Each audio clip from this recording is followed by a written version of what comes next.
السلام علیکم دوستو، تاریخ ہمیشہ ماضی کو یاد رکھتی ہے۔ اسی طرح 2 جنوری کا دن جب بھی آتا ہے مسلمانوں کے زخم ہرے کر دیتا ہے۔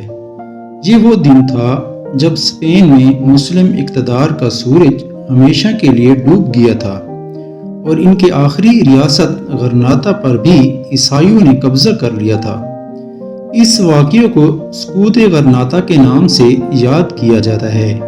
یہ تاریخ اسلام کا ایک انتہائی المناک باب ہے کہ مسلمان 800 سال کی حکمرانی کے بعد اسپین سے حرف غلط کی طرح مٹ گئے۔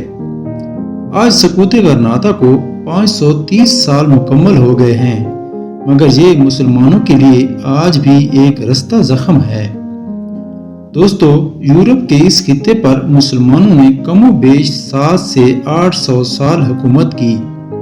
711 عیسوی میں مسلمان افواج نے طارق بن زیاد کی قیادت میں بحری جہازوں پر سوار ہو کر اسپین پر حملہ کیا تھا۔ جس ساحل پر مسلمان فوجیں اتری اسی ساحل جبل طارق کے نام سے موسوم کیا گیا، تاہم بعد میں انگریزوں کے تعصب میں اس کو بدل کر جبلالٹر کر دیا۔ اسپین پر حملے کے وقت طارق بن زیاد نے اپنی فوج کو جو حکم دیا تھا اسے تاریخ میں سنہری الفاظ سے لکھا گیا۔ دوستو، ساحل پر اترنے کے بعد اس نے تمام جہازوں کو نظر آتش کروا دیا اور اپنے خطاب میں کہا، اب واپسی کے راستے محدود ہو چکے ہیں، لڑو اور فتح یا شہادت میں سے کسی ایک کا انتخاب کرو۔ اس کے بعد مسلمان فوج نے ڈٹ کر مقابلہ کیا اور ہسپانوی فوج کو شکست سے دوچار کیا، جس میں گانت بادشاہ فرار ہوئے دریا میں ڈوب کر مر گیا تھا۔ دوستو، یوں اسلامی تاریخ ہی نہیں بلکہ پورے یورپ کی ترقی کا ایک نیا باب شروع ہوا۔ اسپین پر مسلمانوں کی فتح کے بعد اس خطے کی قسمت جاگ اٹھی تھی۔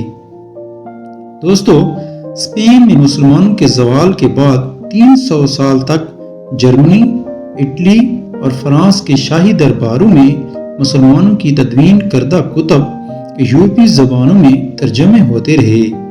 اس کے باوجود اندلس میں کتب خانوں کے تہہ خانے مزید کتابوں سے بھرے پڑے تھے جنہیں ہاتھ تک نہ لگایا جا سکا۔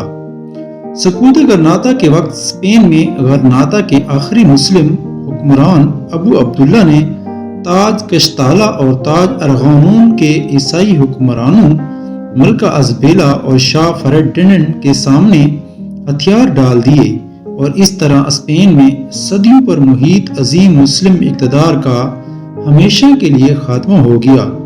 اگر ہم سقوط بغداد، سقوط ڈھاکہ، جنگ پلاسی، مسور اور خلافت عثمانیہ کے زوال سے لے کر سقوط غرناطہ تک کا جائزہ لیں تو ہمیں مسلمانوں کی شکست اور زوال میں غیروں کی اہلیت اور ہمت سے زیادہ اپنوں کی نااہلی، غداری اور مال و دولت اور حوث اقتدار کارفرما نظر آتی ہے۔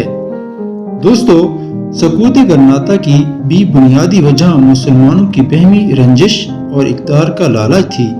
باہمی لڑائیوں سے مسلمان باقی اسپین کو تو کھو ہی چکے تھے، غرناطہ کا بھی دفاع نہ کر سکے، اور تاریخ میں ایسے فنا ہوئے کہ صدیوں بعد بھی اسپین کے در و دیوار ان کی بربادی اور زوال پر ماتم کتا ہیں۔ جزاکم اللہ۔